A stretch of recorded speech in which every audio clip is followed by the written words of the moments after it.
फहम कुरान मौजू है जिनको अल्लाह के सिवा पुकारा जाता है वो सब मिलकर भी एक मक्खी तक नहीं पैदा कर सकते। सूरह अल हज आयत नंबर 73-74।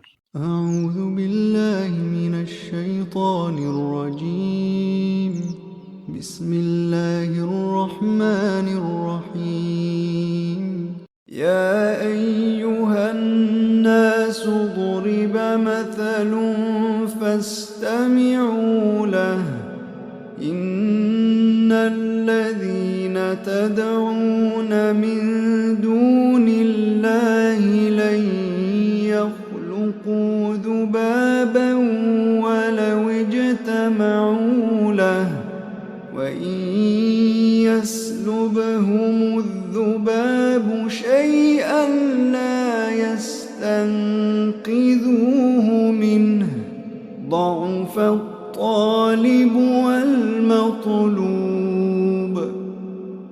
ما قدر الله حق قدره إن الله لقوي عزيز۔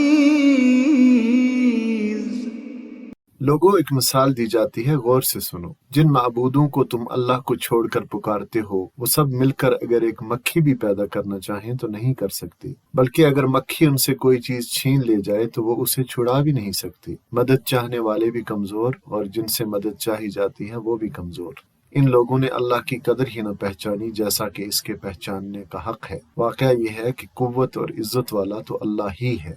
इन आयात करीमा में शिर्क व बुत परस्ती की हमाकत को अल्लाह एक वाज़े मिसाल से बयान फरमाता है। चूंकि इसके मुखातब अव्वल मक्का के बुत परस्त थे, इसलिए उन्हें शऊर दिलाने के लिए उनके बुतों की मिसाल दी गई है कि तुम्हारे ये सारे के सारे बुत मिलकर भी कोशिश कर लें तब भी एक हकीर सी मक्खी तक नहीं बना सकते। मक्खी को तख्लीक करना तो बहुत दूर की बात है, ये तो अपने ऊपर से मक्खी को उड़ा भी नहीं सकते। तुम रोज इनके सामने मिठाइयाँ, हलवे और फल वगैरह खाने की चीजें रखते हो और मक्खियां उसको खा जाती हैं। इनसे इतना तो होता नहीं कि मक्खियों से अपनी चीज ही को बचा लें, ये तुम्हें किसी आफत से क्या बचाएंगे। भला मक्खी जैसी हकीर और कमजोर मखलूक से भी जो अपना हक न ले सके, उससे भी ज्यादा कमजोर, ज़ईफ, नातवा और बेबस कोई और हो सकता है।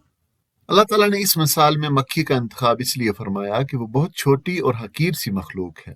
अब जो लोग अल्लाह के अलावा किसी दूसरे से अपनी हाजात तलब करते हैं वो ज़ाहिर है अपने आप को कमजोर समझ कर ही दूसरे से हाजत तलब करते हैं, लिहाजा उनकी कमजोरी तो वाज़ेह है। और जिससे हाजत तलब की जा रही है उसका अपना ये हाल है कि वो एक मक्खी जैसी हकीर मखलूक भी पैदा नहीं कर सकता, बल्कि उसके सामने जो नजरें न्याजें पेश की जा रही हैं उन पर मक्खी बैठकर उसका कोई हिस्सा उड़ा ले जाए तो वो उससे वापस भी नहीं ले सकता। और फिर ये किसी एक माबूद का मसला नहीं है। वला विज्तमाउ लहू, सारे माबूद मिलकर भी ना एक मक्खी तक पैदा कर सकते हैं और ना ही उसकी छीनी हुई चीज उससे छुड़ा सकते हैं। फिर इससे बढ़कर उनकी बेबसी और कमजोरी क्या हो सकती है। अब गौर करने की बात है कि उन लोगों की कमजोरी का क्या हाल होगा जो खुद भी कमजोर हों और उनकी उम्मीदों के सहारे भी कमजोर। मक्खी भी कमजोर, जिससे छीन कर ले जा रही है वो भी कमजोर, और जो उसको पूछते और पुकारते हैं वो भी कमजोर।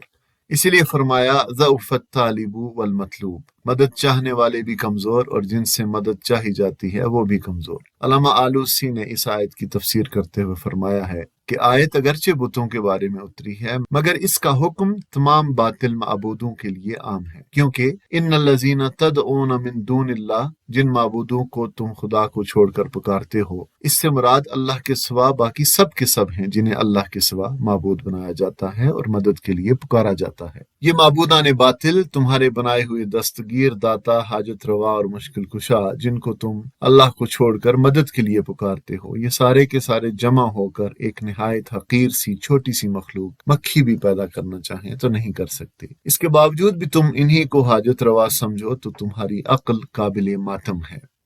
फिर फरमाया मा कदरुल्लाह हक़्क़ क़द्रिही, इन लोगों ने अल्लाह की कदर ही ना पहचानी जैसा कि उसके पहचानने का हक है। मुशरिकीन अल्लाह ताला से बिल्कुल ही नावाकिफ हैं, जाहिल हैं अल्लाह ताला के बारे में, तभी वो अल्लाह का हक कि सिर्फ उसे पुकारा जाए किसी दूसरे को देते हैं, खा वो कोई भी हो। इससे बढ़कर बेकदरी क्या होगी कि वो अल्लाह का हक उनको देते हैं जो एक हकीर तरीन मखलूक यानी मक्खी भी पैदा नहीं कर सकते और ना उसकी छीनी हुई चीज उससे वापस ले सकते हैं।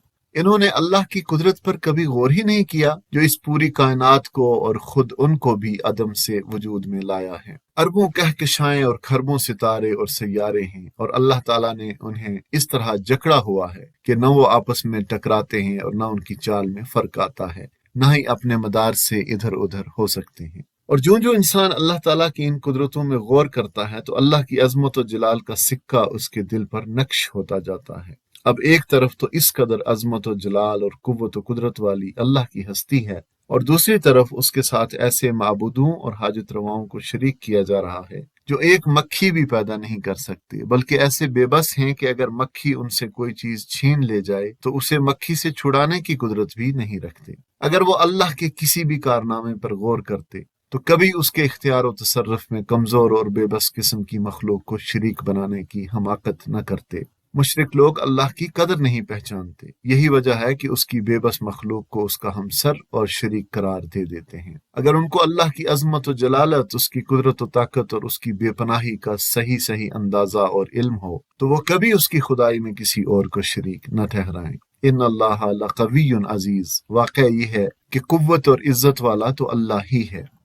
ہم گواہی دیتے ہیں کہ اللہ ہی اکیلا حقیقی معبود ہے، بڑی عظمت والا، بڑی قدرت والا، بڑی قوت اور عزت والا۔ وہ پاک ہے اس سے کہ اس کا کوئی شریک ہو، ہم بس اسی کو پکارتے ہیں۔ اللہ ہماری یہ گواہی قبول فرمائے۔